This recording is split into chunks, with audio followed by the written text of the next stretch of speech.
Call the cops on me. On a mission to be champs since they let me free. Prepare for combat, my adversaries crumble. Face it, I got a reputation for damage. Busters get ready to rumble. They lock me in a cell, have me trapped in a living hell. Though not guilty, I'm still in jail. Brother, I serve my time like a soldier. Maintain composure. My shadow boxing the fight to the death. Busting boulders. Every boxer with a pair of gloves. Best give up love. Here's a man from the makings of a thug. A lethal weapon, mind sharp. And in my heart, there's a wish to shake the world with the flurry of my black fist. Now once a high school dropout, now I'm the $1 million champ. Who's the next to get knocked out? Straight out of Brooklyn. What's going on, everybody? Another episode of Cheap Seats Box Show. Angelo here, running solo on this episode. Me and JP cannot get together.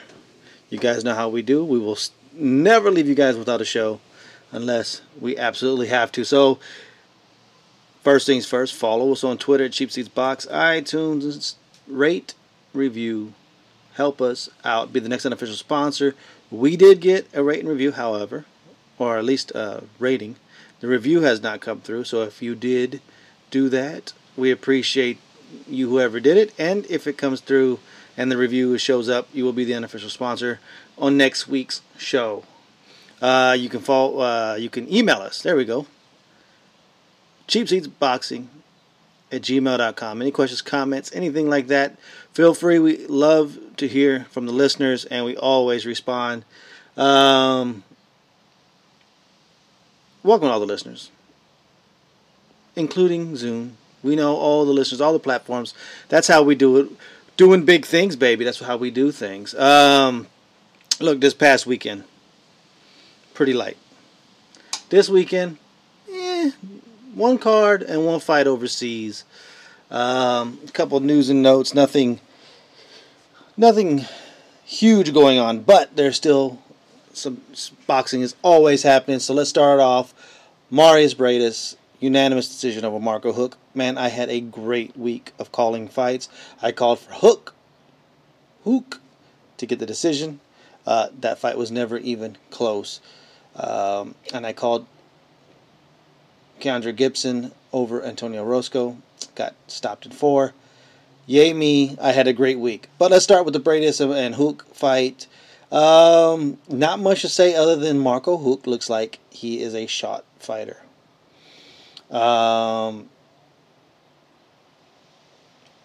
It kind of looked like he went to the Joe Gallagher school of boxing. Went into the high guard, really didn't ever come out of it. He'd throw a couple punches here or there. He could look like an old fighter who just couldn't pull the trigger anymore. That's kind of what he looked like. Now, give Briedis credit, because if Briedis wasn't giving him anything to worry about, then trust me, he would have just went in full force like he always does. You know, leaving himself open and going in and getting into a firefight. But he obviously didn't like what was on the other side, and he never really got going. He had maybe 1 to 2 good rounds later on in the fight. I guess kind of like a Gallagher fighter, waited till after the 6th to actually do anything. But it just wasn't close, man. It just there really wasn't anything to take from it other than Huck's shot. And Briedis, don't know. He really didn't push it too much. He was kind of happy or satisfied with, getting an easy wide decision. And it's hard to blame him, because why leave yourself open, especially when even though you both have fought in Germany, Marco Huck is the man over there, and you don't want to give them any reason to start the fight, get clipped a little bit, and they go in and stop it, a la George Groves, Carl Froch won. We have to see more from Briedis. We'll have to see. This was the vacant WBC. We'll see. I mean, it's not like he's going to get a fight with Tony Bellew. Maybe he could get a unification fight. There's fights out there to be had. Gassiev, Alexander Usyk, who fights this weekend, Denis Lebedev, who still for some reason has a belt. It's how you do. You get beat and you keep a belt. That's just how boxing works sometimes. Like I said, not much to take from it. Let's go over to ESPN2. Antonio Roscoe, Keandre Gibson. Second card on the ESPN, Golden Boy on ESPN, even though it was ESPN2. Well, let's see. Bad on me for assuming that it was 147, because I just assumed, because Orozco could never ever make 140, that this was going to be at 147. And Gibson, who's only been fighting at 147, I just kind of assumed without looking at the weight of the fight. I guess I should have did better research on that. It looks like Gibson lost the fight on a scale. And Orozco, let's be honest, I think this was the first time since 2000. It's been like 4 years since he's actually been under the junior welterweight limit of 140. So he looked pretty good.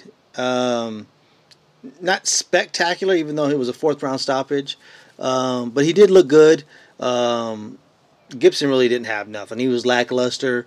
But give Orozco credit. A lot of times if there's nothing coming back at the other fighter, then they're going to do what they want to do. And then Gibson didn't do anything that he wanted to do that whole fight. Orozco had been kind of getting to him the whole fight.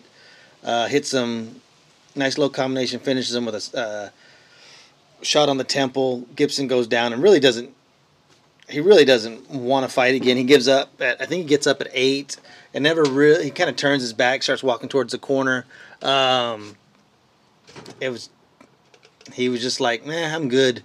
It was almost like I tried this. I did what Golden Boy wanted me to do to go down. It wasn't for him. Maybe he goes back up to 147, which is probably better for him.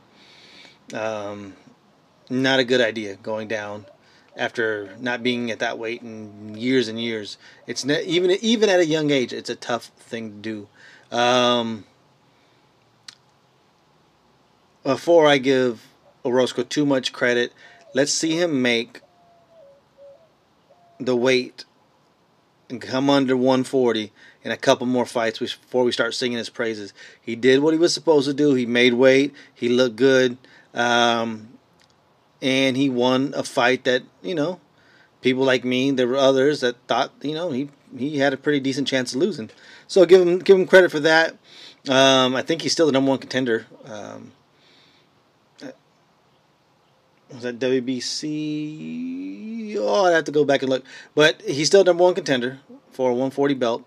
I think it actually is one of the Terrence Crawford's belts. So you never know. We'll see how that works out. The Golden Boy I didn't even look at the numbers. I know the first one did like 300,000 or something like that. I don't even know if it was that much. I can't imagine this did any more. Probably did less. It was a lower profile fight, seeing how it was the second card, and it was on ESPN2 and not ESPN. And the initial cards are always a little bit more hyped, a little bit something that people are looking forward to, seeing something new. I can't imagine that this is going to be a ratings grab. I want to see him step up a little bit in some of the names. I mean, because you don't have a huge platform. There's no fights on HBO to be had. You're doing the Ring TV thing. So, I know that this is a stopgap between the Ring TV and HBO, but it would be nice to see a little bit more. I mean, and Orozco is a good name, but he's not a known name. Maybe it's time. Maybe you get a Jojo Diaz to do a favor and go on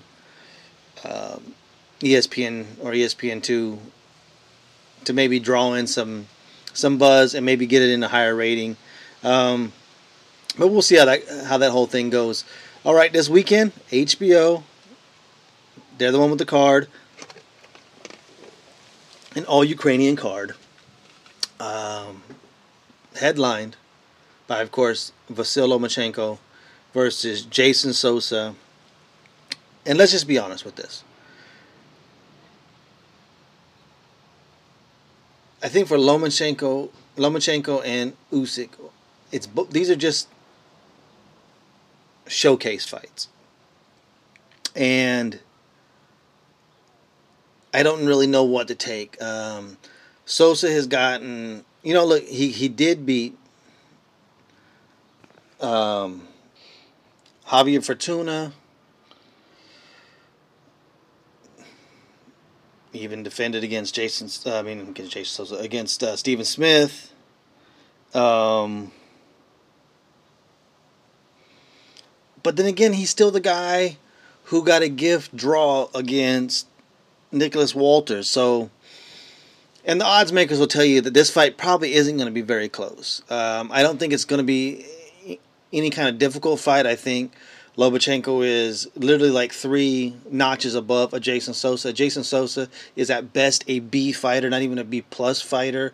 You can go back to the Walters fight. Walters really, in a lot of ways, controlled him and won very, very clearly. That people was even like, no, not even a draw. People weren't even cool with a draw. That's how easily Walters beat Sosa. And I think at a 25-1 underdog, I think Vegas knows exactly what they're talking about. Like, no, we got to get it all the way up to 25-1 to try to get any action on Sosa.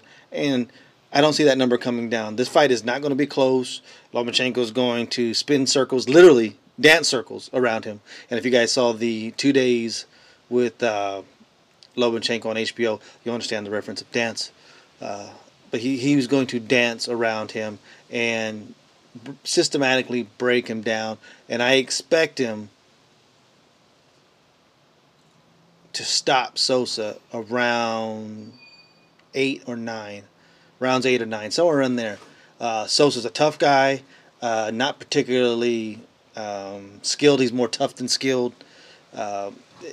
And maybe that's the foil. Maybe a tough guy like an Orlando Salido type is going. Maybe that's what gives Lomachenko problems, because when he goes in there against guys who are boxers who people think can actually put up some resistance, actually because of his skill set, it just makes it so easy for Lomachenko. But I doubt it. Honestly, if Sosa won a round, I would be shocked. If he won 2. He might as well consider that a moral victory. There's really no other way around it. If he does one of those 2 things, I think it's a victory for him, because I don't expect much. Alexander Usyk versus Michael Hunter. If you guys, and I know a lot of guys have, if you guys listen to my boys, Kenny and Vince on the tail of the tape, they've been singing the praises of Alexander Usyk for quite a while now. Probably since his 2nd or 3rd fight. And there's a good reason why. Alexander Usyk is a crossbreed. He's a 200-pound Lomachenko with the skill at 200 pounds that you really are not used to seeing. I mean, he really is pushing the bounds of 200 pounds, where he's going to be a heavyweight sooner rather than later. And that kind of skill at heavyweight, you just don't see it very often. And he's mixed as a 200-pound only because of the hair, because the hair is so beautiful. David Lemieux. I mean, that hair is it is David Lemieux-esque, but at a 200-pound level, so it's not as refined and as stunningly handsome as David Lemieux is, but but at 200 pounds, it's hard to see a guy who's going to give Usyk trouble. Michael Hunter is just as inexperienced as Usyk. This is only his 13th fight. This is Usyk's 12th.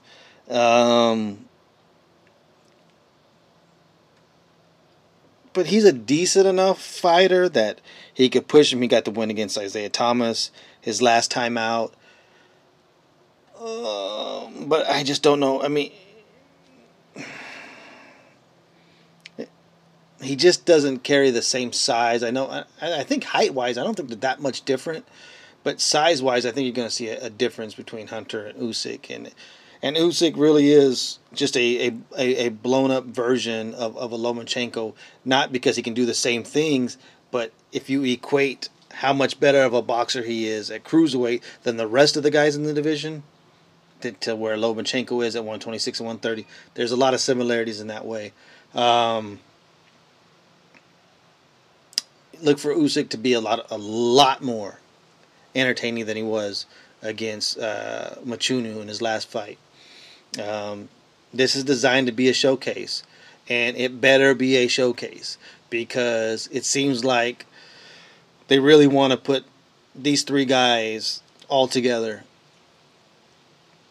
This looks to be definitely a plan, almost like a Chocolatito and Triple G, where it's like, okay, well, we know that Lomachenko is going to be the headliner. Maybe we can get some buzz on Usyk, putting him in on the undercards with the whole thing that they better be entertaining. Lomachenko has gotten a lot of leeway now because of his last few performances, where he started off, good performance in his debut. The second one was shaky. He lost to Salido. Third one was pretty beautiful. How he really controlled and almost out-pro'd the pro in Gary Russell Jr., but then kind of went on that 2 or 3 fight run where he was really fighting nobodies on pay-per-views and just it was just on the Manny pay-per-views, and it was really blah. But the year that he had, when he's knocking out Roman Martinez and he's stopping and making Nicholas Walters quit, it lets you know that he gets it. Okay, so I don't even remember what I was talking about. I know I was talking about Usyk, but I'm working. We're both working, and we're one of the few people who can actually get paid to do a podcast. Not from the podcast itself, but just doing it on the clock. And somebody pulls up next to me and goes, "Hey man, what you doing?" And I'm recording, and it's JP. I guess we are doing a show together. JP, what's up, man? Let me say a bunch of bullshit while I pull up. How about that? Look, I was on the Usyk fight, the Gibson, Orozco, Bradis, and Hook, whatever. But let's jump back one. Do you see Sosa and Lomachenko? Is there any problems going to be had for Lomachenko by Sosa? So is Sosa going to pose any issues? I don't really see it, but I mean, I think it's going to be the upset of the year. I think Sosa is going to come in there. He's going to beat the shit out of Lomachenko because Lomachenko is probably going to get a car accident. He's going to still want to fight. Both of his hands won't be able to work. He have a broken ankle. Maybe a lacerated spleen. And I already have cuts over both of his eyes. And it'll still be a split decision. Yeah. But do I see Sosa having a chance? No. I just see him as a name on the list that gets his ass whipped. Lomachenko's been looking too good, and he's been outclassing people by way too much. And I don't see Sosa closing that gap. As I was saying, and it was like, I think I saw the odds was like, I think it was 25-1. It may have been 35-1, but I must say 25-1. I think that's what it was. No, I'll bet on that, though. I will bet on that. Yeah, but I'm just saying, like, that's what the odds makers tell you that this fight is. So, you can imagine that's... Yeah, that's pretty much how I summed it up. I was like, maybe 8th, 9th round stoppage is what I expect. Sosa's a tough kid, but he ain't skilled enough to even hang. And he ain't Orlando Salido tough. I said that'd be his only foil for Lomachenko. If there's one thing that... The only kink that Lomachenko showed was that if you bully him a little bit, that maybe you got a chance, but you got to be a different kind of bully. Yeah. And then Usyk and Hunter. I mean, Hunter's 12-0. Usyk is 11-0. But Usyk's his amateur background is just, even though Hunter was part of the Olympic team, I think in 12 for U.S., to me they're just they're night and day with their amateur background. I think that, you know, the skill set of Usyk is, like I said, he's almost a 200-pound version of Lomachenko. Not that he can do the things that Lomachenko could do, but if he was to compare what he can do at 200 compared to the other 200 guys and what Lomachenko does at 130 compared to what the other guys do, I think it's kind of similar in that way. Hunter's the underdog in this one. Yeah. I mean, he has the element of surprise if he could take advantage of that. But if he can't take advantage of that, it could be a very long night. Because, you know, they both have an amateur background. Usyk's amateurs are better than his, though. But also, Hunter could take a drastic step up. You know what I mean? Yeah. But he'll have to take a drastic step up to actually win this fight. This is not the Hunter that's undefeated is good, but he's gonna have to, you know, beat his resume handily. In one way, just to make it a little competitive, and another level, just to win. So it's gonna be interesting. I'm not taking Hunter though. And don't adjust your audio if it sounds like there's a lot of static. That's actually just the leaves blowing. We got an unseasonably cool day and windy day here. It went from like 90 degrees to like 70 degrees and windy. Yeah. I'll take it. I think the last fight is going to be the most competitive, but I'm not sure exactly how competitive. Alexander Gavajdik versus Yunieski Gonzalez in a light heavyweight showdown. We saw Gavajdik go through Isaac Chilemba. I forget what pay-per-view that was. What was that? What show was that? It was not that long ago, and it was on the Triple G pay-per-view, was it? Because it was like the second or third fight in. It might have been actually that HBO. Was it HBO card? No. That or the War? No, because he didn't fight on that. Is it the War in Kovalev? It might have been that. Actually, it might have been that. Yeah, I think that was on that. Now, the name Yunieski Gonzalez, it sounds better than it actually is, and I'll tell you why. We know he only has one loss. You know, say whatever you want. The Jean Pascal fight, it was not a loss. In most people's eyes, it was not a loss. Even though I thought it was a very close fight, 6-4, maybe a draw. He definitely didn't lose that fight. If anything, I think he had a draw out of that fight. That's what I think. I scored it back then. Actually, I scored it a draw, but I understood why people wanted Gonzalez to get the win. He loses a close decision to Vyacheslav Sobransky when he was still undefeated. But since then, all last year, he fought 2 minutes and 37 seconds. I think that's what total. 2 one-round knockouts against nobodies. Gavach is only, 12 fights in, something like that. He's the same. He's been rushed through this too, but he's got a lot. He's got a list of names on his resume already. So I just don't know. I think it sounds better than it actually is. I just don't know if Gonzalez has enough. He has enough to push him, but I don't think he has enough to beat him. I think it's a tale of two types of fighters, because you have a skilled fighter who's battle tested against a fighter who had a couple of bad breaks, but the knockouts probably made him confident. So he's probably a re-energized, reinvigorated fighter. The question is, those 2 minutes and 37 seconds is, you know, he's probably not going to get a knockout in the first round in this fight. So you're going to have to push it into deeper waters than that. And, you know, that's not necessarily in his favor. So if he can get over that hump and make it competitive, you know, it'll be one of those fights where he has to do something early to keep his confidence. You know, if he can keep his confidence, it's going to be a close fight. Mm-hmm. If he doesn't keep his confidence, it's not going to be a close fight. You know. So no, I don't pick him to win. Yeah. I don't know if he can. I think Gonzalez is tough. Is tough enough to make it through the distance, but I'd pick Gavajdik. Unanimous decision. I think the most competitive fight across the pond, Terry Flanagan versus Peter Petrov for Flanagan's WBO lightweight title. I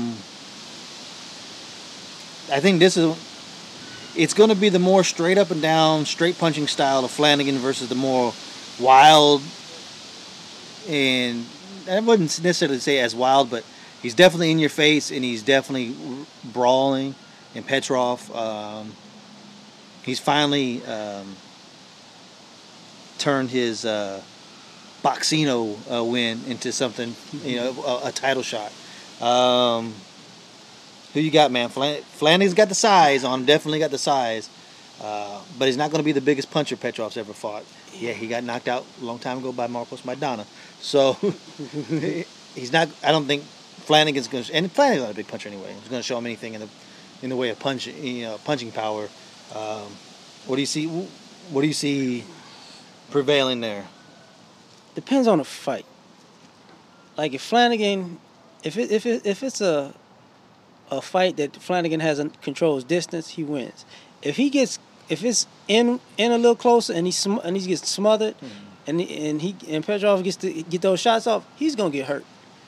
So, to me, I can't judge that one because Flanagan will mix it up. But the problem is, he might wind up mixing it up a little outside of his wheelhouse, and I think Petrov will push that. And actually, I'll take Petrov in this one for that reason.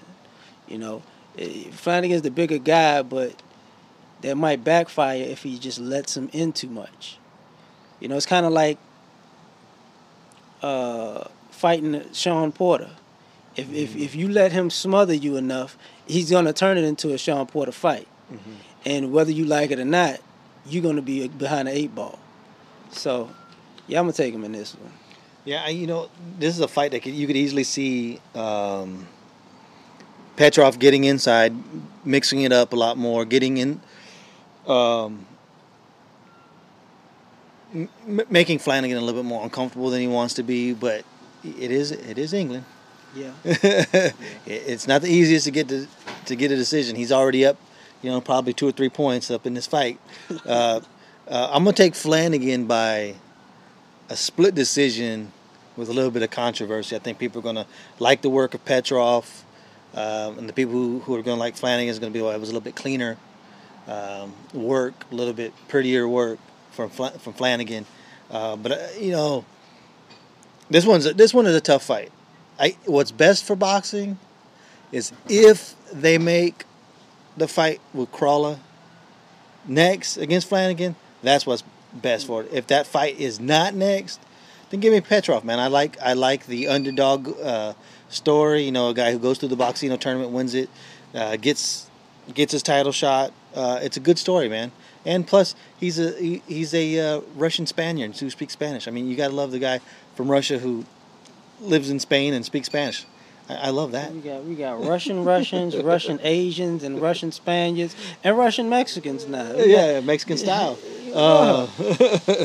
The Russians are getting around, boy. Yeah, and I know everything's been broken off into different sub-countries, but goddamn it, when we grew up, it was all Russia. And when they were born, it was all Russia. Okay. I must beg you. I don't need the geography lesson at this point. But that's pretty much it as far as the fights this weekend. There is some news, some worthy news, of course. The Ward Kovalev 2 fight officially signed for June at Mandalay Bay. We hit on this last week. Mm-hmm. We'll see in the weeks coming, and the talk and the behaviors of each fighter who we like mentally. Here's the thing with that, and I know what everybody's talking about, the tweet about. Yeah. It was just, the English was too perfectly put together that I don't know if that was really cool. He might have said that, and then whoever helps him with his tweet sometimes was like, well, hold on, let's make this better. Well, not necessarily, because it wasn't a long sentence. And anybody who knows anything about speaking different languages, you get the cuss words down first. So as long as when you put motherfucker in there, that's probably him. Like, I know what the fuck I'm saying on this one. So, maybe he cusses like the Iron Sheik. He kind of mixes it all up. I fuck your mother. What? What? You're a motherfucker. That's what I meant. Yeah, it could be, but I think he got this one. Yeah, I tell you what. Can we at least get more action than what we got in the first fight? That's all I want, man. I want more action. That's really what I want. If you're gonna talk it, you better back it up, man. Walk the walk. You know what I mean? This is gonna be an interesting fight because Kovalev's going in knowing he has to pretty much knock Ward out, but at the same time, when he hit Ward, when he knocked him down, he tried to finish him, but you could tell he knocked Ward down, but he didn't necessarily hurt him like that because Ward was able to. He had his faculties to the point. So you got a fighter who's like, I got to get this guy out of here, and then you got Ward that's like, dude, I'm not going nowhere.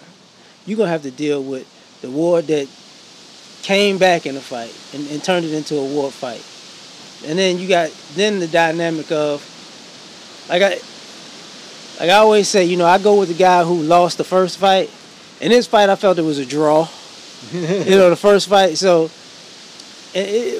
historically, when you had a rematch versus a boxer versus a puncher, who won the second time? Mm-hmm. Usually the boxer won. Problem with this is, the way Ward got back in that fight, he didn't box. He fought his ass. So, nobody knows what's about to go on in this fight. You know, is the game plan going to change? Is Kovalev going to pull a great bait and switch with talking like I'm going to kick your ass, and then he come in the ring jabbing and being Apollo Creed, you know? Who knows? Like, this is a good chess match, and I liked the fight when it happened. I think it held up to expectations because they both showed super ass heart. Mm. So the disrespectful part of it, okay, but they both know who they dealing with. Now, I will say this. If Kovalev keeps talking and Ward doesn't respond, I'm going to lean Ward because Ward be like, motherfucker, I'm going to see you in the ring. You ain't got to say nothing. Now, if Ward start talking and, you know, Kovalev shuts up, that's the other thing I would think, like, and I think that's going to have to wait until after, like, a face-off or something like that. But this shit's about to get interesting. Let's just look at it from a quick distance, like you were saying. And we hit on this a little bit last week, but Ward wants to muck up the fight, I think, in the second fight a little bit more.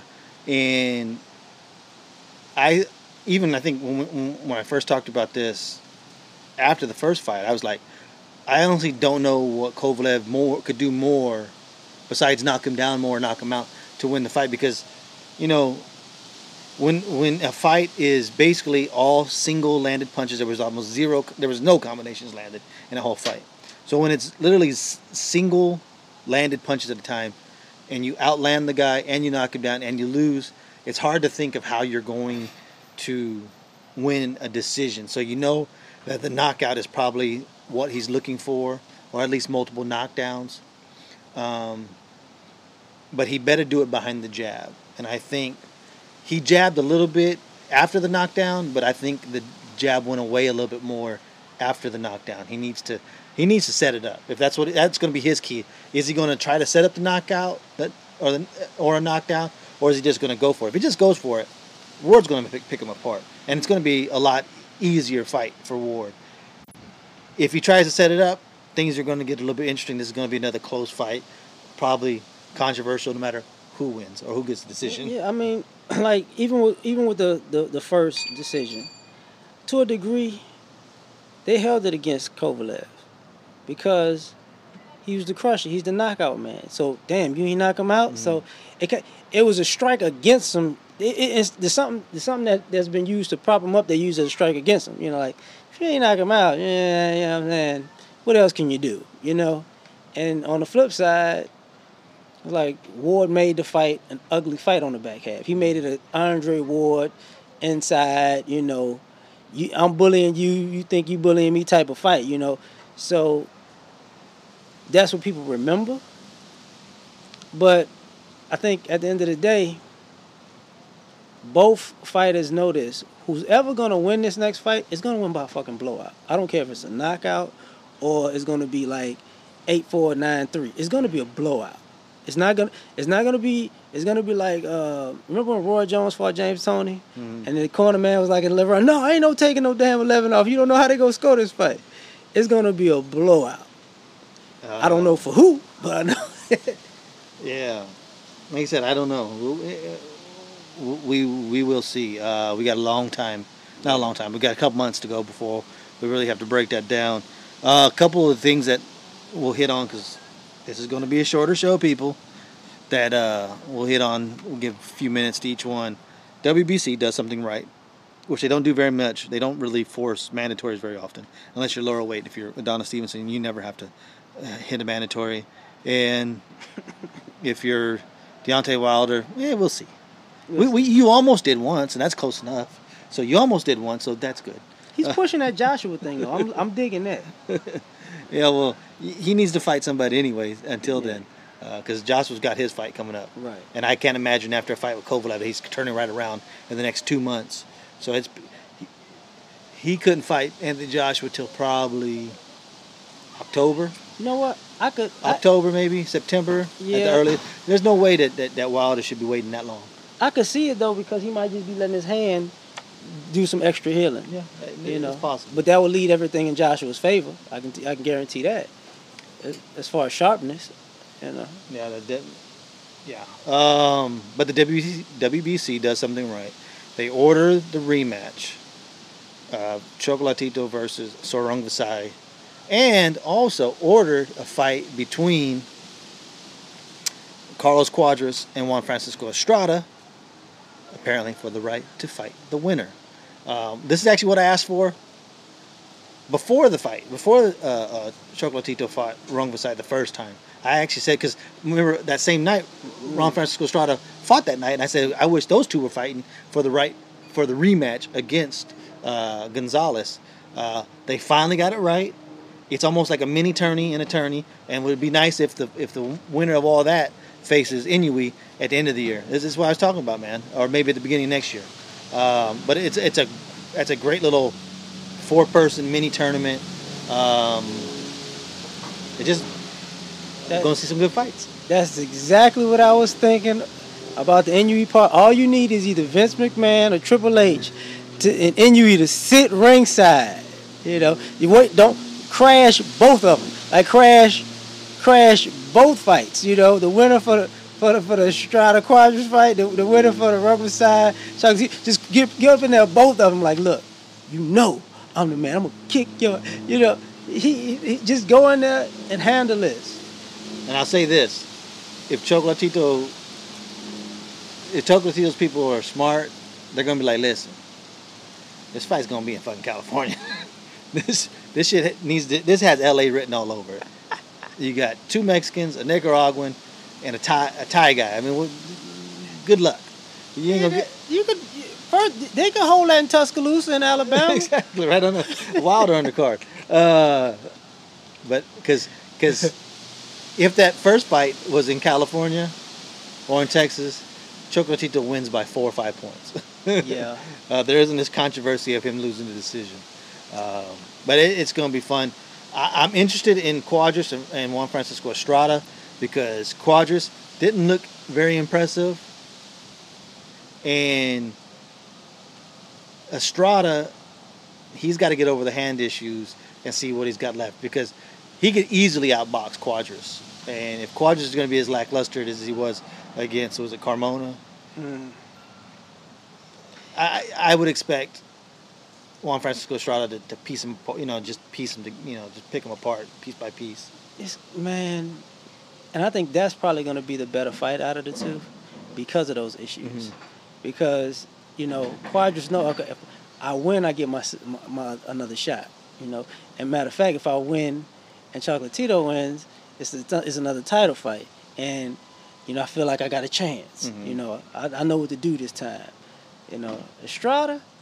Estrada's like, you know what? I've been waiting a long time for this shit. So it's like a perfect storm.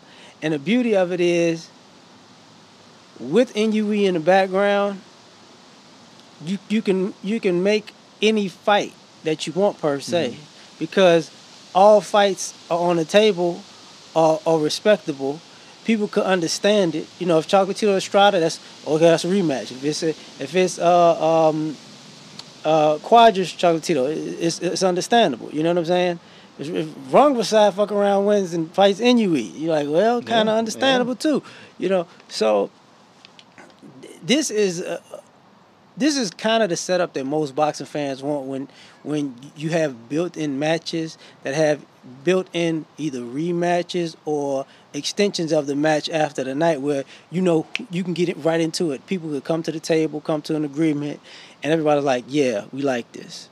I personally, I love it. I wish if you just throw one more fighter in there, you know, and we could just keep this thing rolling, you know, Super 6 this motherfucker. It would have been really nice if they had got the decision right the first time, and you could have slipped Inuit in there instead of Rungvisai. It would. Then now you're talking the best thing that's happened in 115 since Danny Romero and Johnny Tapia fought. I mean, you just might have to put Inuit on the card with the sixth best.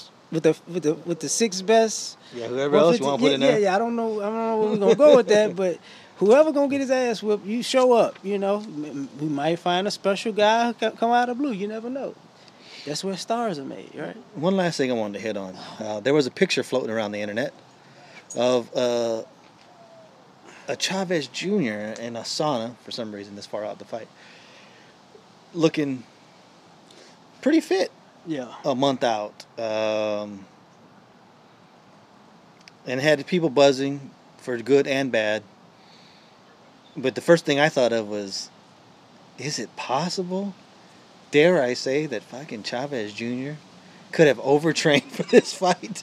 A guy who goes from not training at all or training in his fucking pink underwear, eating Fruit Loops, to overtraining? We know one thing. If he's overtraining, it's not from a place of not giving a shit, because that means he's actually taking this more seriously than he's taken anything in his career. So that's good. And even maybe an overtrained Chavez Jr. is probably better than an undertrained Chavez Jr. You know I got a theory about that, but here's the thing. I don't think he's overtraining. I think he's overtraining to lose the weight per se, because he's the bigger fighter. So he can, but the closer the fight comes, he'll be used to fighting at that size, at that weight, and by the time he makes the weigh-in, he'll be able to blow up and have all the weight and be able to handle everything that comes his way. I think he's training to be able to carry the weight of being used to being smaller than he is and being a bigger fighter in the fight. Mm-hmm. Because normally he'd be bullshitting right now. Yeah. He'd be about 217 right now, eating cereal. And I've always said this too. He's not a big middle. He wasn't. I mean, he was a big middleweight, but he's not a big super middleweight. I mean, when he fought Fonfara, I think it was at 172, which isn't even full light heavyweight, and he looked tiny compared to Fonfara. Fonfara was way bigger than him. So you know he's not a light heavyweight. He's probably on the smaller side because he doesn't carry a lot of mass. He's thin. You know, you can go back to the fight against Sergio. I think he weighed 157 for that fight. I think that was the catch weight for that fight. This is going to be 164.5. Have another theory on that. I'll drop it on now. We're a month out. But, you know, it's $1 million per pound, right? Mm-hmm. Is there any... I want to know what's the penalty if he comes in 0.8 of a pound over. It's not necessarily a pound. I really want to know that, because they say it's $1 million per pound. Now, is it $1 million for anything up to a pound, and then $2 million for anything between 1 and 2? I want to know exactly how that contract's written. They said pound. They didn't say ounces. That's what I'm saying. All that. That's what I'm saying. So if that was the case, how about if you're Chavez Jr.? I'm like, man, here's my goal: 165.4. That's 0.9 pounds. So that's not a pound. Dude, I think he's gonna show up. There's no belt on line, so there's literally nothing. I actually think those two fights make a hell of a lot of difference in this fight, because when he fought Sergio, he was like, he's the bigger guy. He knew it. When he fought Fonfara, he was the smaller guy. He knew it. So around this weight, it's pretty much his wheelhouse, and he knows it. It's just he was bullshitting so much that he was always out of shape. It doesn't look like if he loses, say, 10, 8 to 10 more pounds, you push it maybe to 14, 15. He's still in great shape. It's not like he looks super drained. The sauna thing this early, it's part of the workouts. But okay. But if this dude keeps this pace, we already believe he's making weight because he could. The way people, drain for he could make weight now probably if he wanted to. If he just wanted to make it a little harder on himself, but this dude is gonna come to the ring. He's gonna make weight. I think he's gonna make weight exactly, and then I think he's gonna come to the ring, 175. Maybe 170. I think he's gonna come back. I think he'll be close to 180. 15 pounds. I can see him going up 15 pounds. Hell, didn't they say? I think the final word was Jacobs came in at like 178 pounds. Or something like that against Triple G. 18 pounds. I mean, for him to go at 15 is not that big of a deal. And I think the one thing that's lost on people is that he literally went from a fight that he made 168 to training for this fight. He really never had time. He really didn't take the time off. He may have taken a week or two off like most fighters do, and then they get back into the gym. Real fighters who actually try to stay in shape the whole time. He actually did something that real fighters do and try to stay in shape. I think that could be a little lost thing. I think people might be looking a little bit too much into the overtrain. I just thought it was funny, like just the irony in the fact that it's possible. This dude is dangerous right now. Yeah. And on top of that, I got to give Canelo credit because I saw him training very, very focused. So he understands that this is dangerous right now. And he's like, I want to beat the shit out of this guy for this. So he's taking this beyond seriously too. So this is, when they said it was going to be a war, they both meant it. They both fucking meant it. And if I was Chavez Jr., I wouldn't have never taken that picture. I would have let rumors leak out that I'm having trouble with weight. Because then what does that do? Canelo backs off a little bit, like, this is going to be easy. Nah. When you see a guy like who never in shape, like, this motherfucker's taking this shit serious. It's like round 2 of the original Rocky. Remember? After the first one, like, this motherfucker think he's actually really here to fight, man. He's actually here to win. Yeah. That's the thing, though. it could be that true, and it could be the flip side where Junior's like, you're a little man now. All in this you was 155, remember? Yeah. You about to step up to the big dogs now. That's it. You gonna make weight because your ass has always been overweight. But guess what? Work as hard as you need to. Because when I hit your ass, I'm hitting you like a goddamn middleweight. I'm not hitting you like a welterweight.